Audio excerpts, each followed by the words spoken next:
Ada seorang hamba Tuhan, dia berdoa buat jemaatnya di sebuah rumah sakit. Kemudian ketika dia berdoa, selesai berdoa buat jemaatnya, hatinya tergerak untuk berdoa buat seorang pria yang terbaring koma di ruangan sebelahnya.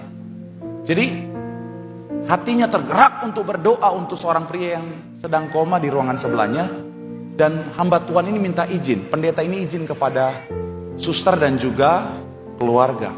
Tapi yang menarik, ternyata pria yang terbaring koma itu, kata keluarganya, mohon maaf Pak, Bapak pendeta, kami bukan Kristen. Tapi pendeta ini tergerak untuk, saya digerakkan Tuhan untuk berdoa. Sedikit informasi, pria yang terbaring koma ini saudara, dia sudah di ujung tanduk. Maksudnya apa? Jadi pria ini terjadi pecah pembuluh darah di otak dan sudah dioperasi, tetapi dokter bilang no hope. Jadi akhirnya apa saudara? Pria ini saudara sudah divonis dokter hidupnya nggak akan lama lagi. Kenapa? Karena dia hidup hanya dari yang namanya alat. Jadi ketika alat itu dicabut, maka dia juga akan pergi untuk selamanya. Singkat cerita, pendeta ini karena tergerak untuk berdoa, Tuhan yang gerakan. Pendeta bilang gini, Pak, saya izin untuk berdoa. Karena keluarganya udah tahu udah no hope, keluarganya mengizinkan. Pendeta ini masuk. Yang menarik, pendeta ini keluarin minyak urapan dan urapi dan bilang begini kepada pria ini yang sementara koma. Kamu akan sembuh, besok jam 10 kamu akan bangkit, kamu akan pulang, minta maaf kepada keluarga, dan kamu akan dipulihkan sempurna. Selesai. Menariknya besoknya jam 10 orang ini bangkit, sembuh lagi saudara.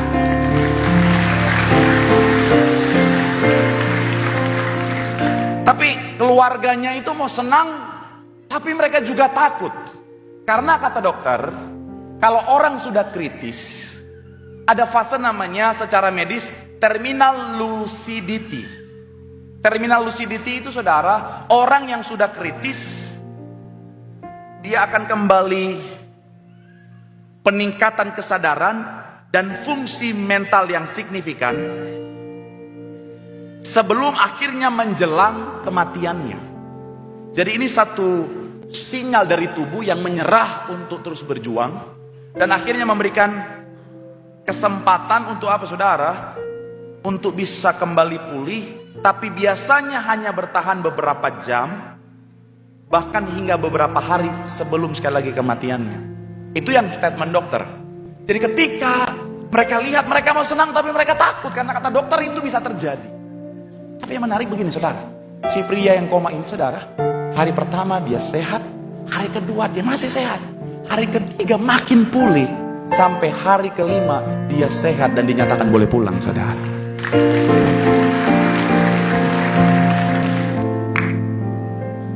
Dan kesaksian pria ini saudara, dia bilang begini, memang saat itu dia koma, tapi ternyata begini, orang koma, tubuhnya mungkin gak berdaya, tetapi otak dan telinganya masih berfungsi. Jadi ketika pendeta ini berdoa, bernubuat, mengurapi dia bisa dengar setiap kalimat pendeta ini. Makanya ada orang-orang kadang-kadang dalam kondisi koma, ketika keluarganya ngomong, dia bisa menangis, karena ternyata otak dan telinganya masih berfungsi. Nah, si pemuda ini, dia penasaran, siapa pendeta ini yang sudah buat dia akhirnya bisa sembuh. Dia cari di Google, dia berusaha, tapi dia nggak ketemu karena nggak tahu siapa nama pendeta ini. Kesaksiannya dia kembali ke rumah sakit, dia cari dokter yang menangani dia, namanya dokter Jimmy katanya saudara. Dan dokter ini, dia bukan Kristen, kemudian dia sudah jadi agnostik bertahun-tahun. Tapi ketika dia lihat mujizat terjadi kepada pria ini, ketika ketemu saat itu, dokter Jimmy sudah terima Yesus sebagai Tuhan dan Juru Selamat. Terus si pria yang bangun dari koma ini tanya sama dokter Jimmy, dokter Jimmy, saya penasaran siapa pendeta itu. Kesaksian pria ini bilang sama dokter Jimmy, nama pendeta itu, ini saya sampai merinding pas dengar. Nama pendeta itu, Pendeta Yesaya Pariaji.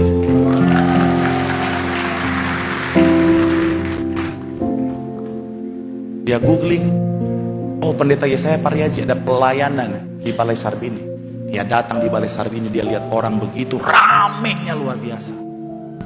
untuk minta doa, susahnya bukan main. Tapi pemuda ini bilang, wah, artinya saya saat itu didatangi oleh pendeta Yesaya Pariaji, itu privilege dari sorga. Dan akhirnya bukan cuma dia, tapi seisi rumahnya, keluarga besarnya diselamatkan. Terima Yesus. Tepuk tangan yang paling meriah buat Tuhan. Keluarga ini, bapak ini saudara, sekarang jadi jemaat Citra Garden saudara. Dia tinggal di Citra 5 dan dia jemaat Citra Garden. Saya mau bilang sekali lagi saudara, apalagi yang perlu kita takutkan kalau kita punya Tuhan yang kuasanya luar biasa. Amin. Jangan izinkan lagi ketakutan menguasai. Apapun ketakutan yang iblis coba taruh di hati dan pikiran kita, lawan. Perkatakan firman, perkatakan firman. Biar firman Tuhan yang membawa kemenangan bagi setiap kita. Tepuk tangan sekali lagi yang paling meriah buat Tuhan.